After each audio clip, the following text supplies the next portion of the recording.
Manuel, cosa que les vamos a agradecer muchísimo, ¿no? Ya, ¿hay alguna decisión por parte del equipo César de Andrés Manuel López Obrador de tratar de moderar en ese sentido al candidato para que no le mande, no. Digo, pero hay un poco para que no ande callando al presidente? No, Denise, no se trata de coartar al candidato ni coartar al presidente, pero nosotros no le vamos a entrar al juego del PRIAN. Nosotros vamos a seguir en nuestra campaña propositiva. Nuestros spots no van a entrar en un dimes y diretes. Nosotros vamos a seguir con la propuesta.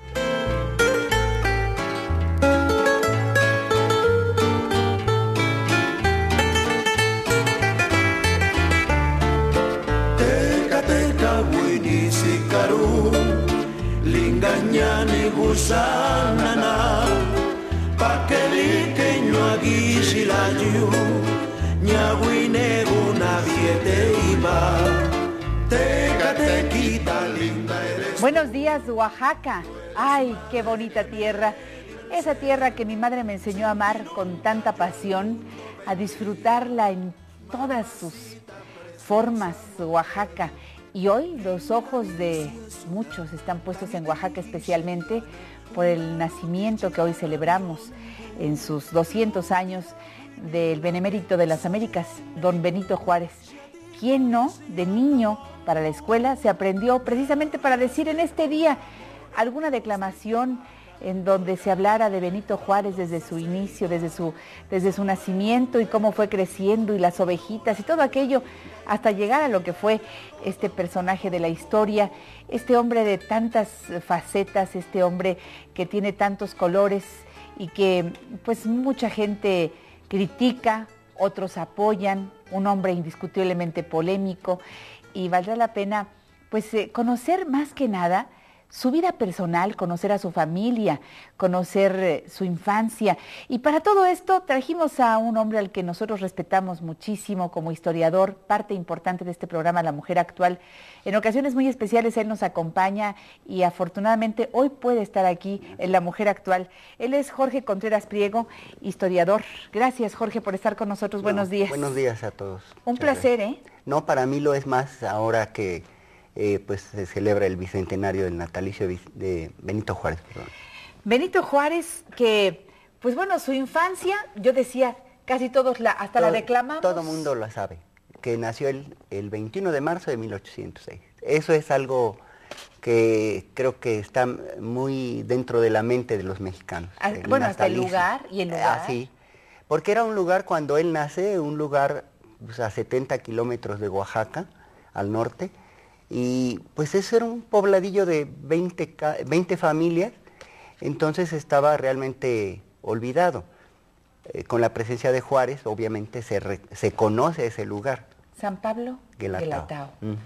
¿Y qué pasa? ¿Cómo era el entorno cuando la infancia Bueno, de su infancia Juárez, fue muy difícil. Por supuesto, estamos hablando de que en 1806, cuando él nace, todavía México pertenece a la corona española. 4 años después empezará el inicio de la independencia, pero las condiciones para los indígenas, él era indígena zapoteca, eran muy difíciles. Por supuesto, él nació con mala estrella. A los 3 años queda huérfano de padre y madre. Su madre muere al dar a luz a su última hermana, Longinos. Y los 3 hermanos mayores, Josefa y él, se quedan con un tío. Y les digo que no nació con buena estrella porque las condiciones sociales que imperaban en el momento, pues no daban cabida realmente a la clase indígena para la educación. Él poco a poco empezó a observar que la gente que hablaba castellano tenía más oportunidades. Es un gran mérito del Benemérito el haber tenido esa voluntad férrea de romper esa barrera de la clase social. De muy pequeño él narra en sus apuntes para mis hijos, porque es un documento que él mismo escribe. Él habla sobre su infancia muy dura, siempre viviendo bajo el trabajo. Hace rato mencionaba sobre las ovejitas, y pues bueno, pasa un tiempo, está viviendo con su tío. En 1818, él tiene 12 años, emigra huyendo a Oaxaca. Hay varias versiones, que se le perdió la oveja, otra que se robó unos elotes, y otra que sus ovejas, pues él, al descuidarse, destruyeron un campo de otra persona y lo demandaba. Entonces, realmente el temor a su tío fue lo que lo hace abandonar. Ajá, se va a Oaxaca, donde está su hermana, la mayor, está trabajando como al servicio doméstico en una casa de Antonio Maza, que a la postre sería el yerno de Benito Juárez. Exactamente. Y así se va desarrollando su vida, que en principio, bueno, como tú decías, Jorge, no es fácil. No, no lo fue. Es bastante difícil, pero él decide, pues, aprender otras cosas. Sí, empieza en Oaxaca. Él primero está con Antonio Maza, le da un trabajito de que haga mandados y recibe 2 reales al día. Pero la condición era que él quería ir a estudiar, entonces lo adopta, si se quiere llamar el término, un tutor. Este tutor es Antonio Salanueva, que era un encuadernador, pero le trabajaba Benito junto a él como ayudante, como sirviente, pero le daba la oportunidad de ir a la escuela. Y Benito se molestaba, además todavía no hablaba bien el castellano. Él todavía seguía hablando más la lengua zapoteca, pero conforme entra a una escuela, donde él se queja porque ahí mismo se ve esa barrera de las clases. Maestros titulares le dan clase a los niños decentes, mientras a los léperos, como él, se lo da algún ayudante del profesor. Y que nada más le enseñan el catecismo de Ripalda, y que de eso no sale nada, ¿no? Es decir, y que no ha logrado aprender el castellano. De hecho, antes de salir a Oaxaca, cuando su tío le empieza a enseñar el castellano, él menciona en sus apuntes para mis hijos, que él mismo le llevaba la disciplina por si no sabía la lección, o sea, le llevaba algo con que le pegara para que él aprendiera. Porque la letra con sangre entra, ¿verdad? Bueno, era el estilo entonces.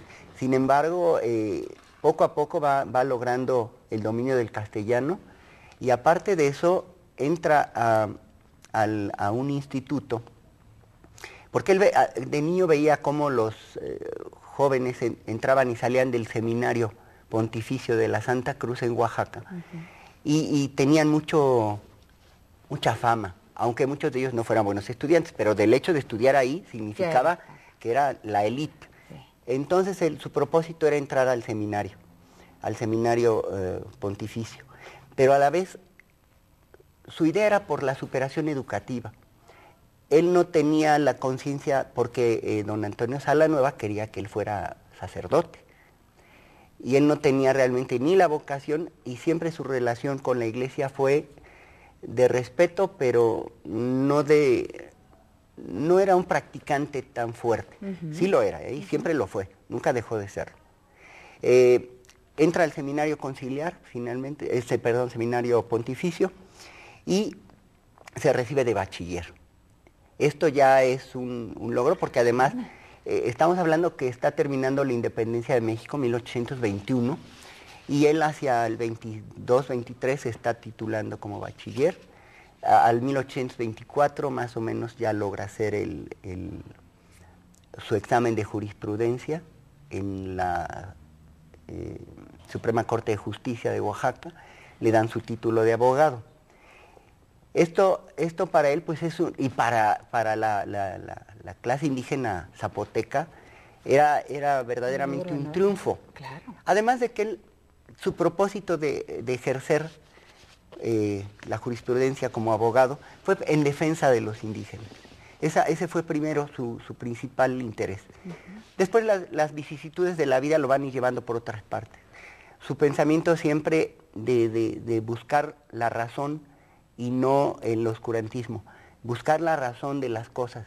De hecho, cuando uno de sus hijos, más bien sus 2 hijos, Benito y Pepe, están en los Estados Unidos, en Nueva York, porque están exiliados debido a la persecución del imperio, él le escribe a su yerno que los inscriba con maestros que les enseñen la razón, no el dogma, que no los quería con jesuita alguno ni nada de eso.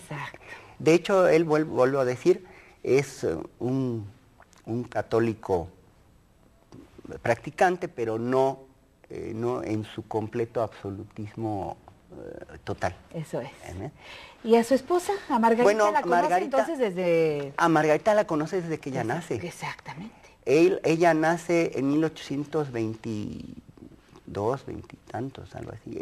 Se casan, ella tiene 17 años y él tiene 37. Ajá. Él ya es un hombre hecho y derecho, que no es raro, porque en esa sociedad las jóvenes ya a los 25 ya están quedadas. Así es. Entonces a los 17 pues es una edad buena para el matrimonio. Ella también lo conoce desde niña.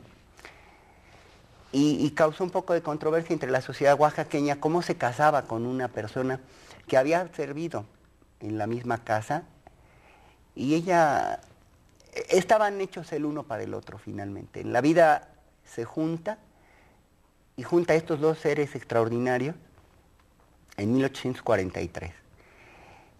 Ella decía de él, pues es muy feo, pero es muy bueno. ¡Ay, qué bonito! Pues vemos cómo en ella no existía la cuestión de la ambición. Exacto. Porque Juárez en ese momento pues era un abogado de cierto renombre, pero 10 años después inicia el calvario para Margarita Madre. Por supuesto. ¿Y ellos se casan en dónde? En Oaxaca, pero finalmente pues el padre de ella también autoriza el matrimonio, porque conoce a Benito, porque ha seguido a lo largo de su vida, aunque habrá que decir que antes del matrimonio con Margarita, Juárez ya tuvo 2 hijos. Ah. Él ya era un hombre totalmente pues hecho. Sí, 30 y tantos 37 años, y tiene 2 hijos, Tereso y Susana. Entre 1834 y 40. ¿Con una misma mujer? Sí, Juana Rosa Chagoya. Eso es. Que después no se supo de ella dónde quedó. La hija Susana murió hasta 1884 aproximadamente. O sea, seguiremos conociendo estos rasgos de la vida de Benito Juárez, pero después de este corte comercial. Estamos en La Mujer Actual con el historiador Jorge Contreras Priego. Quédese con nosotros, es interesante.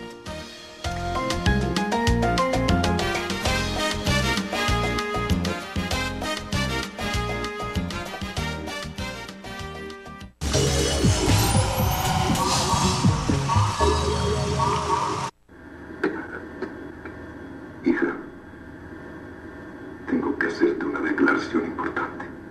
Escúchame bien. Por ningún motivo vendas la fábrica.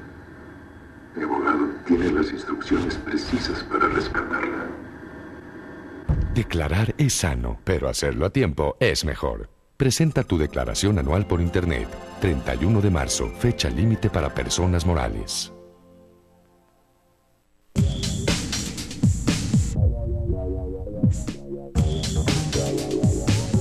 Deportes.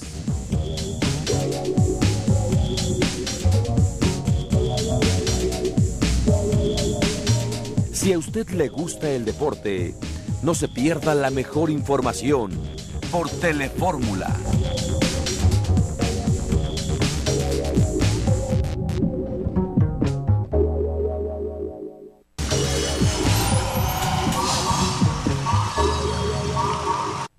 Está usted hablando a la oficina de... Licenciado García. Él no está disponible por el momento. Para dejar un mensaje, presione 2 ahora.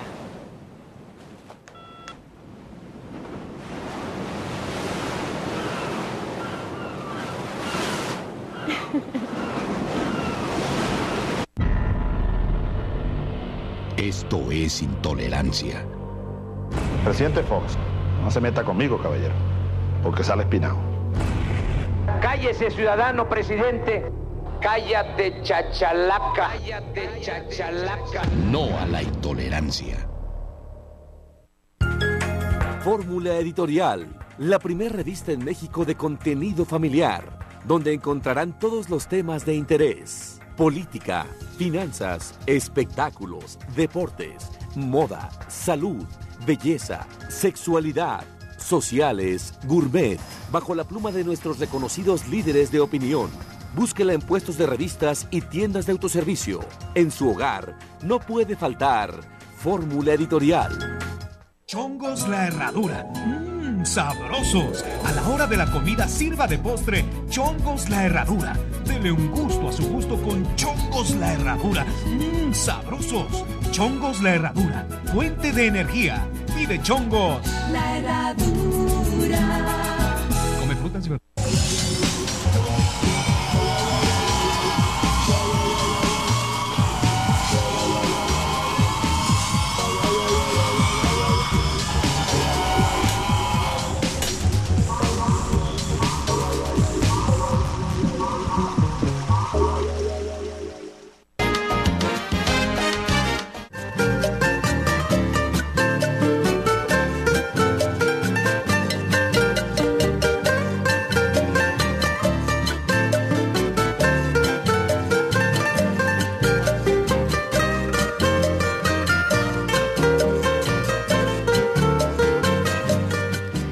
En el bicentenario del Benemérito de las Américas Benito Juárez, hoy Jorge Contreras Pliego en el programa La Mujer Actual, hablándonos de la vida personal de don Benito Juárez.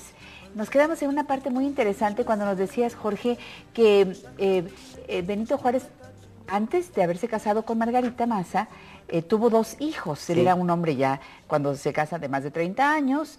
Y entonces, lo que yo te preguntaba en el corte comercial, ¿Margarita supo de la existencia de estos 2 hijos? Sí, y incluso los apoyó a los 2 hijos. Ah, sí. Ella misma los apoyaba. Nunca vivieron junto con los demás hijos de Juárez, pero siempre estuvo, el mismo Juárez estaba preocupado por sus 2 hijos mayores. Eso es interesante. Sí, sí. Ahora, era un amor, me decías, Jorge, un amor tan intenso. ¿Cuántos hijos tuvieron? 12. 12 hijos. 12 hijos. Claro que habrá que considerar que, por ejemplo, Guadalupe, que nace en 1849, muere al año siguiente. Y él es gobernador de Oaxaca en ese momento. Había ya la prohibición de enterrar a los muertos en los templos. Pero él como gobernador tenía la prioridad de poder hacerlo. Sin embargo, él no. Él respeta la ley y entierra a su hija. Y Margarita respeta también la decisión de él de enterrar a la hija en el Panteón de San Miguel en Oaxaca. Eso es. Estos 12 hijos, Amada es otra que nace en 1851. Él habla mucho de ella. Será porque era muy cariñosa con él, pero muere a los 3 años. Es decir, que él efectivamente tuvo 12 hijos, pero varios de ellos murieron en el momento de gobierno de él, o bien... hablaba en el corte que tuvo unas gemelas en 1854, María de Jesús y Josefa, y después, el hijo varón, el primero, nace en 1852, porque las primeras hijas habían sido mujeres. Benito es 1852, y el más querido para él es Pepe, José, que nace en 1857. En ese momento, él ya es presidente de la República. Está por tomar el cargo después de la revuelta y el autogolpe de Estado que se da con Montfort. Después tiene otra serie de hijos, pero comentábamos en el corte que era un amor muy, muy grande entre Benito y Margarita. Ella siempre respetuosa de las decisiones de su esposo, nunca intervino en asuntos que no le competían, solo le escuchaba como la compañera que era, y su posición principal era continuar educando a los hijos. En 1864, cuando las tropas imperiales están persiguiendo a Benito y a Margarita, ella se tiene que exiliar en los Estados Unidos, se va a Nueva York. Y este alejamiento hace que Benito sufra por no conocer el destino de sus hijos. Recibe posteriormente, en enero de 1865, la noticia de la muerte de su amado Pepe. Fue un golpe muy duro para él, porque era el hijo que más amaba, y siempre lo dijo. Pepe muere a los 7 años en Nueva York, y Antonio, el más pequeño, que había nacido un año antes, muere también en Nueva York. Mueren de frío, porque no tienen el apoyo económico necesario para poder estar en una ciudad como Nueva York. Qué duro, Aunque el presidente Lincoln supo de la presencia de Margarita Maza y ordenó a Ulysses Grant que le hicieran algunas recepciones, lo que sorprendió a la prensa norteamericana fue esa sencillez y la modestia de Margarita, nunca la ostentación en el vestuario. El periodo de gobierno presidencial de Juárez siempre se mantuvo en una austeridad. En la ropa la moda también cambió. En el momento en que él es presidente, la moda se ve austera para todas las personas. En comparación de lo que habían visto en la corte con Carlota y el boato imperial. Carlota tenía 5 cocineros, tenía muchos chambelanes, guardias, un ejército completo. En cambio, la pareja presidencial de Juárez y Margarita, pues tenían apenas sus fuerzas personales para lograr hacer todo eso. Fue una época de hecho, el siglo XIX mexicano es una época muy difícil. Dicen algunos historiadores que los países tienen edad, y en ese momento estaba en la adolescencia. Por eso ocurrían tantas cosas. Y Juárez logra darle esa madurez a la adolescencia para pasar ya posteriormente como defensor de la República a lo que es el actual México, ¿no? La defensa de las leyes. Llamó Edmundo Florido de Guadalajara, Jalisco, que por qué Benito Juárez le puso Guadalupe a una de sus hijas. Bueno, volvemos, él no es anticatólico. De hecho, Guadalupe es la cuarta hija. Y bueno, la razón principal pues debe ser por la Virgen de Guadalupe. Seguramente. Ahí sí tal vez Margarita intervino en la adhesión del nombre. No es difícil. Margarita muere primero, ¿verdad? Sí, ella muere en 1871. Él está muy preocupado por la salud de ella porque desde que regresa triunfal la República en 1867, después del fusilamiento de Maximiliano, se reconcilia nuevamente, más bien se reencuentran. Y se reencuentran todos porque Margarita trae de Nueva York los féretros de los hijos muertos.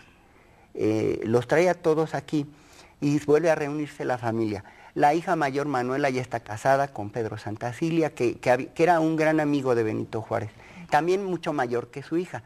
Y el niño más pequeño, Antonio, nace exactamente en las mismas fechas que nace su primera nieta. ¿Qué tal? O sea, es interesante.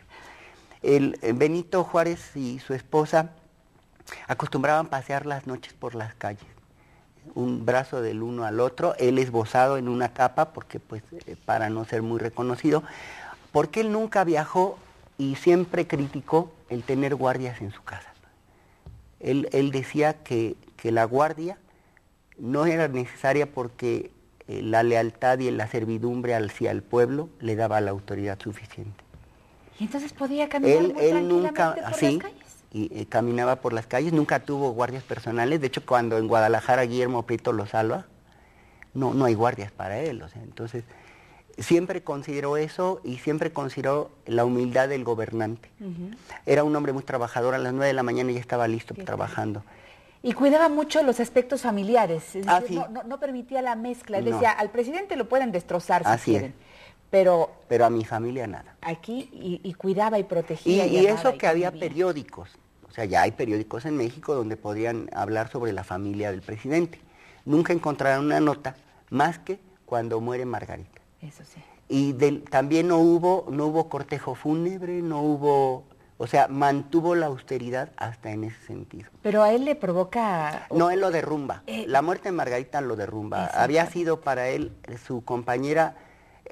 tal vez la aventura que tuvo con la primera mujer que tuvo 2 hijos, no se comparó nunca con el amor. El amor lo encontró con Margarita. Exactamente. Es una unión que se encuentra pocas veces en el mundo. Y qué bueno, porque son dos seres extraordinarios, uno en la versión femenina y el masculino, ¿no? Ella sabía de las presiones que tenía su marido, de los enemigos que tenía su marido, y sin embargo se une a él, aún en la lejanía, ¿no? En Nueva York, en donde esté ella trabajando, cuando él anda en Nueva Orleans exiliado por el gobierno de Santa Anna, él trabaja haciendo puros, doblando los puros. Y Margarita trabaja en Etla, en Oaxaca, tiene una tiendita, vende dulces, vende hilos, vende tela, para poderse ayudar ella, porque no tenía una pensión. Entonces, se ayudan ellos, y ella inclusive le envía dinero a Benito. Es una cosa muy interesante de la familia. Benito Juárez muere Muere el 18 de julio de 1872. ¿Muy enfermo? Ya tenía problemas del corazón y, bueno, finalmente tenía poco de haber sido reelecto presidente de la República ante ya un poco la ambición de Porfirio Díaz de ser presidente, muchas presiones políticas. ¿Fue el corazón? Fue el corazón. Y quisiera yo comentar que acercarnos a Juárez es visitar su recinto a Juárez, donde lo vemos como ese hombre que amó a sus hijos entrañablemente, que se culpó de la muerte de varios días de sus hijos. Margarita también se culpaba de la muerte, decía que le daría pena presentarse ante él sin sus hijos. Ambos se calman uno al otro. Y ir al recinto a Juárez es ver en Palacio Nacional la cama donde muere Juárez, sí. Algunos de sus bastones regalados con el mango de oro y piedras preciosas, donde tiene para poner sus pastillas precisamente para el corazón. Muchos objetos de Juárez están ahí. Ojalá que nos demos la oportunidad de ir. Los hijos tal vez ya fueron con sus compañeros de la escuela, pero hay que ir en familia. Pero hay que ir y observarlo. Claro. Observarlo muy bien. Gracias, Jorge Contreras Priego, por estar con nosotros esta mañana. Siempre es un placer encontrarte, Jorge. Hasta la próxima. Gracias. Buen día. Muchas gracias. A ustedes, gracias por su sintonía. Me quedo por radio una hora más, por 104.1 de frecuencia modulada y por 1470 continuamos. Por televisión, hasta mañana. Gracias.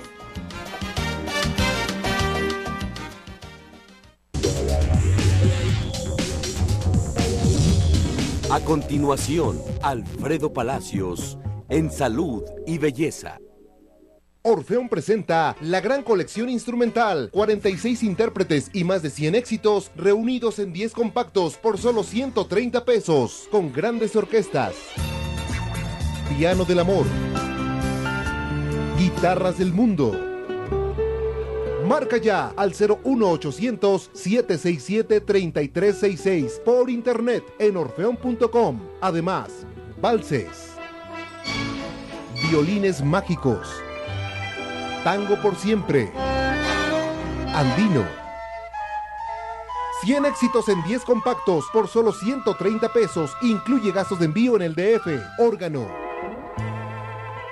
arpa internacional, tropicales. Gran colección instrumental. Llama sin costo desde cualquier parte de México al 01800-767-3366. Orfeón aniquila la piratería.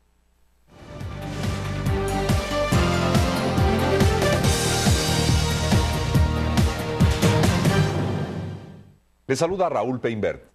¿Sabe usted quién es en estos momentos el político más popular de Estados Unidos? Le doy una pista.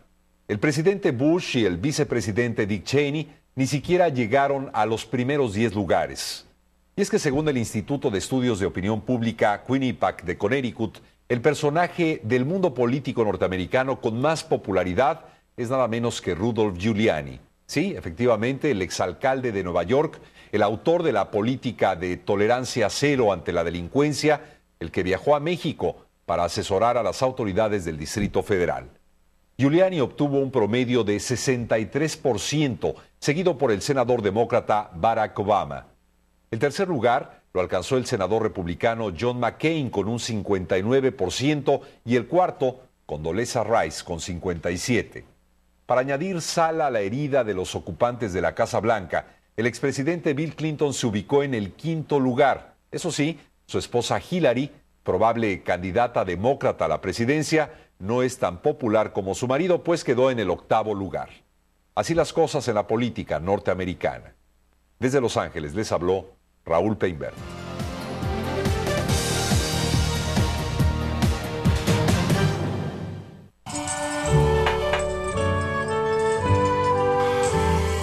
El clima de hoy, cortesía de Telefórmula.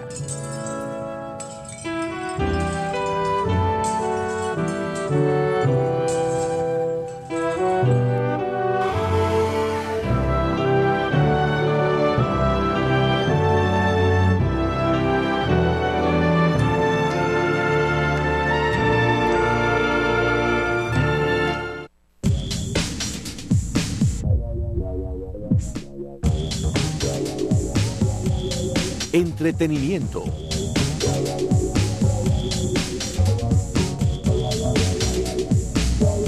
Si usted quiere estar actualizado en el mundo de los espectáculos,